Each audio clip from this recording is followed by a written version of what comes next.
어두운 밤에도 주의 밝은 빛 인도하여 주신다. 주님이 뜻하시니 헤아리기 어렵더라도 언제나 주 뜻 안에 내가 있음을 아노라.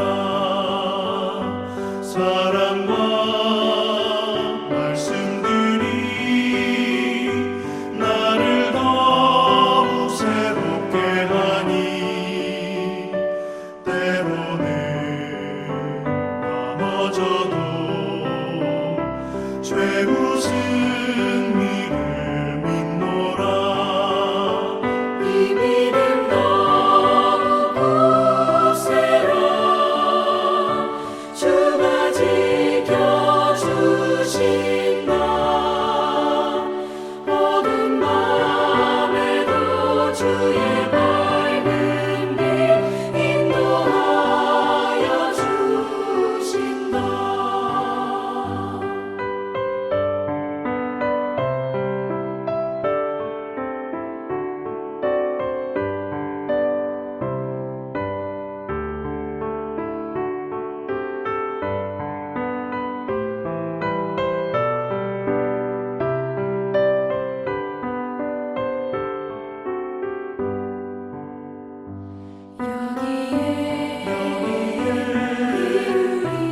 여기에 사랑받는 주의 자녀라. 주께서 가신 바 우리 통해 펼치신다. 고통과 슬픔 중에 더욱 주님 의지하오니 어려움 이겨내고 주님 더욱 찬양하라. 이 믿음 더욱 굳세라. 주가 지켜주신다. 어두운 밤에도 주의 밝은 빛 인도하여 주신다.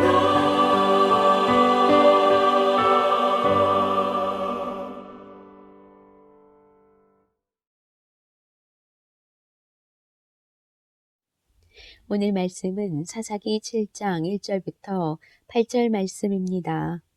여룻바알이라 하는 기드온과 그를 따르는 모든 백성이 일찍이 일어나 하롯셈 곁에 진을 쳤고 미디안의 진영은 그들의 북쪽이요 모래산 앞 골짜기에 있었더라. 여호와께서 기드온에게 이르시되 너를 따르는 백성이 너무 많은즉 내가 그들의 손에 미디안 사람을 넘겨주지 아니하리니 이는 이스라엘이 나를 거슬러 스스로 자랑하기를 내 손이 나를 구원하였다 할까 함이니라. 이제 너는 백성의 귀에 외쳐 이르기를 누구든지 두려워 떠는 자는 길르앗산을 떠나 돌아가라 하시니 이에 돌아간 백성이 22,000이요 남은 자가 10,000명이었더라.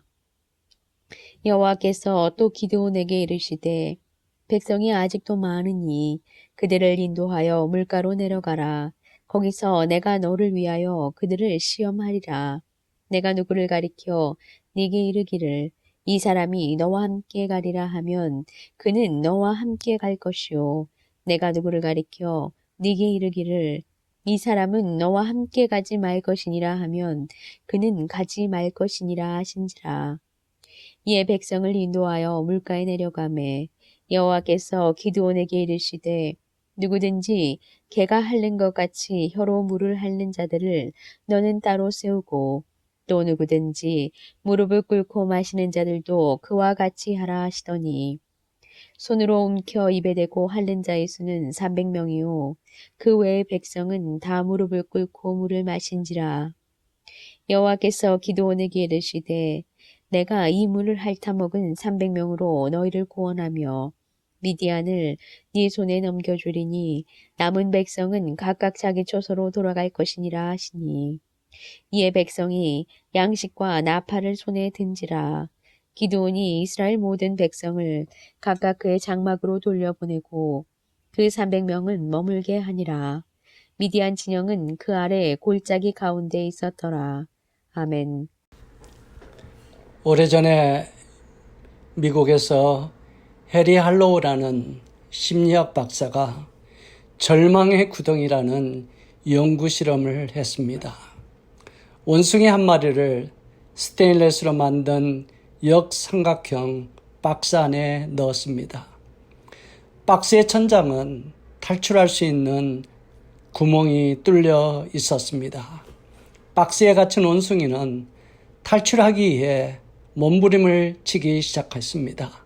아무리 뛰어보아도 그 천장의 구멍까지 도달할 수가 없었습니다. 나중에는 벽을 타고 수없이 올라가 보았지만 미끄러운 스테인리스 벽에 매번 미끄러졌습니다. 몇 주를 탈출을 위해 몸부림치던 원숭이는 탈출이 불가능하다는 것을 알고 나중에는 움직이지도 않았습니다.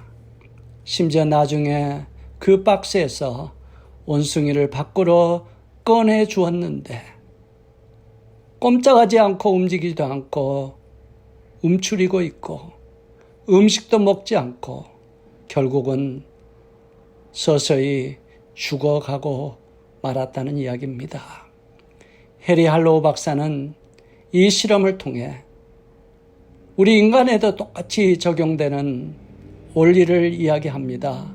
스스로 아무리 발버둥을 쳐도 빠져나올 수 없는 환경에 장시간 노출되면 우리 사람도 절망하게 되고 그런 절망은 결국은 죽음에 이를 수 있다는 연구 결과를 발표했습니다. 우리 모두도 정말 도저히 회복할 수 없는 질병에 걸리게 되면, 심각한 경제적인 어려움에 걸리게 되면, 불안한 환경 앞에 놓이게 되면 그 환경 속에서 내 힘으로 아무리 빠져나오려고 해도 스스로 빠져나올 수 없을 때, 해결할 수 없을 때 우리는 절망할 수밖에 없고, 그런 절망이 오래 계속되면 우울증에 빠지게 되고 결국은 사망하게 된다는 그런 결론의 연구 결과입니다. 오늘 본문은 우리가 너무나 잘 아는 기드온 300용사의 이야기입니다. 해변의 모래와 같이 많은 13만 5천의 미디안 군대가 이스라엘을 공격하기 위해서 지금 오고 있습니다. 기드온을 따르는 이스라엘 군대는 3만 2천 명밖에 되지 않습니다. 4배나 많은 적군과 싸우는 것, 군사적으로 보면은 절대적으로 불리합니다. 그런데 하나님은 3만 2천 명의 이스라엘 군대가 너무 많다고 하십니다. 결국 다 돌려보내고 300명의 군대만 남게 하십니다. 사랑하는 성도 여러분, 한번 생각해 보십시오. 기드온이 얼마나 두려웠겠습니까? 무기도 전혀 없고 훈련을 한 번도 받아보진 적이 없는 300명의 사람이 잘 훈련된, 잘 무장된 13만 명의 13만 5천의 적과 싸우는 것은 인간적으로 불가능한 싸움입니다. 사실 그 싸움을 이끌었던 기드온조차도 그는 의심이 많고 겁이 많은 사람이었습니다. 미디안 사람들이 무서워 떨면서, 심지어 미디안 사람들 때문에 무서워 떨면서 숨어서 밀타작을 했던 겁장이였습니다. 사랑하는 성도 여러분, 저는 이번 주에 기드온의 마음을 깊이 묵상해 보았습니다. 그가 그 상황에 느꼈을 두려움과 절망감, 정말 인간적으로 아무리 노력해도 그가 결코 이길 수 없는 눈에 보이는 전쟁이 그에게는 공포였을 것입니다. 그런데 놀라운 사실은 하나님은 그런 기드온에게 하나님이 그에게 주셨던 믿음의 능력이 무엇인지를 오늘 본문을 통해서 그에게 보여주셨고 오늘 우리에게도 말씀하고 계십니다. 첫째로 하나님은 기드온에게 이렇게 말씀하십니다. 사사기 6장 11절에 보면 큰 용사여 여호와께서 너와 함께 계신다. 하나님은 겁장이 기드온을 큰 용사라고 부르십니다. 우리는 너무나 약하고 부족한 존재지만 하나님이 우리와 함께 하실 때 어떤 역경, 어떤 환경도 뛰어넘는 역사가 일어납니다. 사도 바울이 그의 사역을 통해서 그가 경험한 간증을 하고 있습니다. 고린도후서 4장 17절에 우리가 이 보배를 부활하신 예수 그리스도를 가리킵니다. 너무나 연약하고 힘든 환경 아래에서는 깨어지기 쉬운 질그릇 같은 우리가 이 보배 예수 그리스도를 우리 속에 모시고 살 때에 우리가 사방으로 오겨쌈을 당하여도 쌓이지 아니하고 답답한 일을 당하여도 낙심하지 아니하며 박해를 받아 버림받아도 버림받지 아니하고 심지어 거꾸로 뜨림을 당하여도 망하지 아니한다고 이야기합니다. 심지어 우리 인간이 도저히 극복할 수 없는 죽음까지도 고린도전서 15장에 이렇게 이야기합니다. 사망아 너의 승리가 어디 있느냐? 사망아 너의 쏘는 것이 어디 있느냐? 우리 주 예수 그리스도로 말미암아 우리에게 승리를 주신 하나님께 감사하노라. 우리의 믿음은 죽음의 권세도 이길 수 있는 능력입니다. 하나님은 기드온에게 분명히 말씀하십니다. 내 앞에 있는 엄청난 적군, 하나님이 친히 싸워 승리하게 하실 거라고 말씀하십니다. 사사기 6장 16절에 보면 내가 반드시 너와 함께 하리니 내가 엄청난 미디안 군대 치기를 한 사람 치듯이 하리라. 이런 이유 하나님은 3만 2천 명의 군대를 300명으로 줄이시면서 이렇게 말씀하십니다. 사사기 7장 2절에 보니까 여호와께서 기드온에게 이르시되 너를 따르는 백성이 너무 많은즉 내가 그들의 손에 넘겨주지 않으리니 이는 이스라엘이 나를 거슬려 스스로 자랑하기를 내 손이 나를 구원하였다 자랑할까 하노라. 사랑하는 성도 여러분, 하나님은 때론 우리가 감히 극복할 수 없는 어려운 환경 속에 우리를 살게 하시고 그 어려운 환경 속에 하나님이 우리를 어떻게 도우시는지를 보여주실 때가 있습니다. 하나님은 기드온 300명에게 싸울 무기 하나 없이 한 손에는 항아리와 횃불을 들게 하셨고 다른 손에는 나팔을 들고 엄청난 적군을 향해 앞으로 전진하라고 말씀하십니다. 하나님은 믿음으로 순종하고 오늘 우리 앞에 놓여 있는 우리가 극복할 수 없는 환경 앞으로 걸어 나가라고 믿음으로 걸어 나가라고 말씀하십니다. 그 말씀에 순종했던 기드온에게 놀라운 승리를 하나님은 안겨주셨습니다. 제가 전에 한번 말씀드린 적이 있는 텍사스에서 옷가게를 하던 성도님의 간증의 이야기입니다. 옷가게가 너무나 안 되고 가진 돈도 이제 다 떨어져 갔습니다. 알 수 없이 가게세가 더 싼 오클라호마주로 이사를 했습니다. 그곳은 더 시골이고 장사도 더 되지 않았습니다.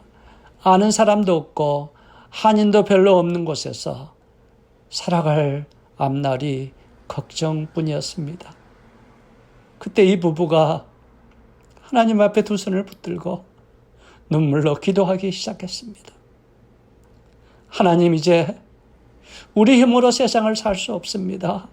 이제는 하나님만 붙들고 하나님 손 붙들고 한 걸음 한 걸음 나아가겠습니다. 그러면서 그들이 기도 후에 하나님 앞에 약속했습니다. 엄청난 손해지만 여지껏 팔았던 불법 짝퉁 옷들을 이제는 다 버리겠습니다. 그리고 주일날은 문 닫겠습니다. 그리고 생활이 힘들어도 이제부터는 11조부터 하나님께 드리겠습니다.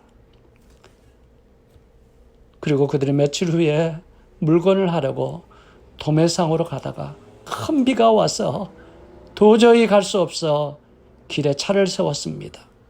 그런데 차를 세운 그 앞 가게가 작은 옷가게였는데 진열된 옷이 하나 눈에 띄었습니다. 그 옷을 사다가 팔기 시작했는데 대박이 나기 시작했습니다. 나중에 이분들의 정직성이 대형 의료업체까지 알려져서 이분들이 원하는 제품을 무제한으로 무상으로 공급했고, 그리고 그들이 가져왔던 옷들이 전부 대박이 나기 시작했습니다. 이 부부가 나중에 간증합니다.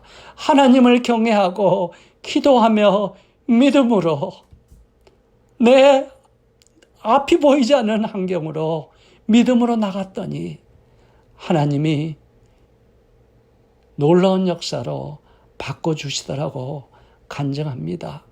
그리고 그들은 또 이렇게 이야기합니다. 인생의 승패는 내 앞에 보이는 환경이 아니라 내 속에 있는 믿음이라고 이분들이 고백했습니다.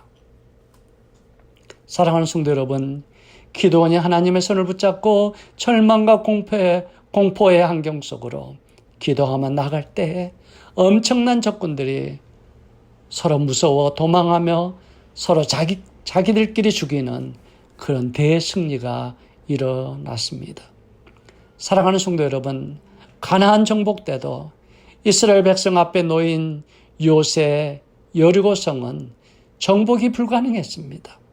그러나 하나님 말씀을 의지하고 순종할 때 그 성이 무너지는 역사가 일어났습니다. 맞습니다. 우리 살아계신 하나님은 우리 앞에 놓인 절망을 우리가 믿음을 붙들고 앞으로 나갈 때 이것을 희망으로 바꾸어 주십니다. 오늘 이 시간 하나님은 오늘 이 말씀을 듣는 우리 모두에게 묻고 계십니다. 내가 이것을 믿느냐고. 사랑하는 성도 여러분, 믿음으로 아멘 하시기 바랍니다. 둘째로 우리 하나님은 약한 사람, 하나님 앞에 겸손한 사람을 통해서 그분의 능력을 드러내십니다. 오늘 본문을 보십시오. 만일 3만 2천 명이 13만 5천 명과 어쩌다 싸워 이겼다면 그들은 그들의 능력, 그들의 힘을 얼마나 자랑하겠습니까? 하나님은 기도원을 절망의 환경으로 인도하시면서 그를 세상에 의지할 것 하나도 없는 겸손한 모습으로 먼저 만드셨습니다. 이스라엘이 40년 광야를 걷게 하신 것도 성경은 그들을 낮추시고 하나님 앞에 겸손하게 하신 하나님의 뜻이라고 이야기합니다. 아무것도 먹을 것 마실 것 없는 절망의 광야의 환경 속에 오직 하나님이 매일 주시는 만나와 생수, 매 순간마다 인도하시는 구름기둥과 불기둥을 체험하며 살게 하셨습니다. 요즘 우리가 사는 코로나 세상, 정말로 우리 힘으로 이길 수 없는 절망의 공포가 우리에게 매일매일 다가옵니다. 우리가 할 수 있는 것은 이 코로나를 피하는 것뿐입니다. 사람을 만나지 않고 접촉하지 않은 것이 전부입니다. 코로나부터 도망가는 것이 우리가 할 수 있는 모든 것입니다. 심지어 이 코로나로 직장을 잃어도 사업체가 이 위기를 맞아도 우리가 할 수 있는 것이 아무것도 없습니다. 정말 믿을 수 없는 꿈 같은 세상이 되고 말았습니다. 저는 이 코로나 시대를 살아가는 것, 이스라엘 백성이 40년 동안 걸었던 광야를 걷는 것과 같다는 생각이 듭니다. 우리가 생존을 위해서 할 수 있는 것, 우리가 생존을 위해서 길이 안 보일 때 하나님 앞에 무릎 꿇고 기도로 애치십시오. 나를 긍휼히 여겨주시고 이 절망의 구덩이에서 건져 주시라고 기도하십시오. 빌리그람 목사님이 어렸을 때 겁이 많으셨다고 합니다. 어렸을 때 늘 지나다니던 길에 큰 집이 하나 있었는데 그 집 앞에 무섭게 생긴 개가 어린 빌리그람 목사님이 지나면 우르렁거리면서 달려들 기세로 쳐다보았다고 합니다. 그래서 이 어린 빌리그람은 무서워서 도망갔고 그 길을 지나는 것 자체가 늘 공포였다고 합니다. 이것을 아셨던 그의 아버지는 이렇게 충고했습니다. 다음부터는 도망가지 말고 눈을 크게 뜨고 쳐다보라고. 그러면 너를 향해서 더 이상 공격적으로 짖지 않을 거라고 알려주었습니다. 좀 겁이 나고 두려웠지만 어린 빌리그람은 신기하게 그날에는 그 개를 눈이 뚫어지게 쳐다보았습니다. 그랬더니 그 개는 놀랍게도 고개를 돌리고 시선을 피하기 시작했습니다. 그리고 자세히 보니까는 아버지가 말씀하신 이유를 알 수 있었습니다. 그 개의 목에는 사슬로 된 목줄이 잠겨 있었기 때문입니다. 지금 우리가 겪는 모든 어려운 환경, 심지어 코로나도 살아계신 하나님 손에 달려 있습니다. 하나님이 인도하십니다. 하나님이 주관하십니다. 가장 중요한 것은 내 힘으로, 내 능력으로만 오늘 우리 앞에 놓인 문제들을, 어려움을 이기려고 하지 마십시오. 주관하시고 하나님 손에 있는 하나님 손을 기도로 붙들고 오늘 우리 앞으로 나아가십시오. 분명히 여러분은 승리하실 수 있습니다. 해결하실 수 있습니다. 이길 수 있습니다. 죽어도 예수님을 따르겠다고 자기 힘만 믿고 자랑했던 베드로가 그는 몇 번이나 실패했습니다. 이것을 나중에 그는 베드로전서 5장 6절에 이렇게 이야기합니다. 그러므로 하나님의 능하신 손 아래서 겸손하라. 때가 되면 너희를 높이시리라. 그러므로 하나님의 능하신 손, 오늘 우리의 모든 세상의 어려움, 세상 모든 문제, 심지어 코로나까지도 붙들고 계시는 하나님 손 아래서 우리의 뭐라고 합니까? 겸손하라고 이야기합니다. 그렇게 되면 그런 믿음으로 우리가 앞으로 나갈 때 약속하십니다. 때가 되면 하나님께서 우리를 높이시리라고 이야기하십니다. 우리가 즐겨 부르는 찬양, 약할 때 강함 대신에 나의 보배가 되신 주, 주 나의 모든 것, 주 안에 있는 보물을 나는 포기할 수 없네. 주 나의 모든 것, 예수 어린 양 존귀한 이름, 예수 어린 양 존귀한 이름. 사랑하는 성도 여러분, 축도 끝나면은 이제 나오는 이 찬양을 여러분 같이 한번 불러보시면서 오늘 이 말씀 의지하고 이제는 이 세상의 모든 것, 우리 앞에 놓여있는 모든 것이 하나님의 손에 있는 것을 믿고 이제는 겸손하게 하나님 그 손 붙들고 오늘 우리 앞에 있는 모든 문제를 향해서 앞으로 믿음으로 나가서 그 믿음으로 승리하는 여러분 되시기를 예수님의 이름으로 축원합니다. 이제는 우리 구주 예수 그리스도의 은혜와 하나님 아버지의 극진하신 은혜와 성령의 감화 인도하시는 역사가 이제는 두려워하지 않고 좌절하지 않고 불안해하지 않고 오늘 문제를 두려워하지 않고 그 문제를 붙들고 계시는 하나님의 능력의 손을 붙들고 믿음으로 나가기 소원하는 당신의 귀한 백성들 외에 지금부터 영원까지 함께 있을지어다. 아멘.